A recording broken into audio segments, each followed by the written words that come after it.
আর এক ফোনে বাংলা এবার নজর রাখতে হচ্ছে ওয়েদার আপডেটের দিকে। সপ্তাহ ঘুরলেই হাওয়া বদল। 27শে মের পর হাঁসফাঁস গরম থেকে মুক্তি। আর 26শে মে পর্যন্ত দক্ষিণবঙ্গে বিক্ষিপ্ত বৃষ্টি হলেও অস্বস্তি কিন্তু থাকছে। আর কি বলছে হাওয়া অফিস, আপডেট নেব। আমাদের সঙ্গে রয়েছেন আমাদের প্রতিনিধি বিশ্বজিৎ সাহা। বিশ্বজিৎ, কি বলছে হাওয়া অফিস, সামনের সপ্তাহে কেমন থাকবে ওয়েদার?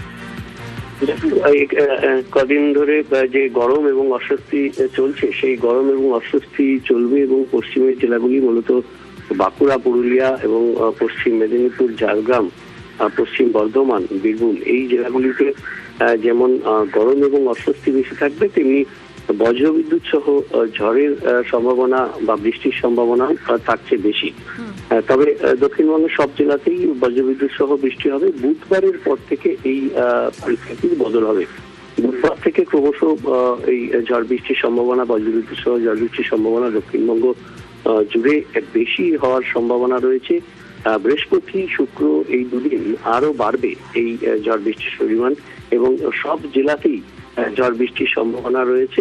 এবং এই সপ্তাহের শেষ দিকে তাপমাত্রা কিছুটা কমতে পারে, এমনটাও ইঙ্গিত দেওয়া হয়েছে। বুধবারের পর থেকে শনিবারের মধ্যে 2 থেকে 3 ডিগ্রি সেলসিয়াস তাপমাত্রা কমতে পারে। আর উত্তরবঙ্গে কেমন ওয়েদার থাকবে বিশ্বজিৎ?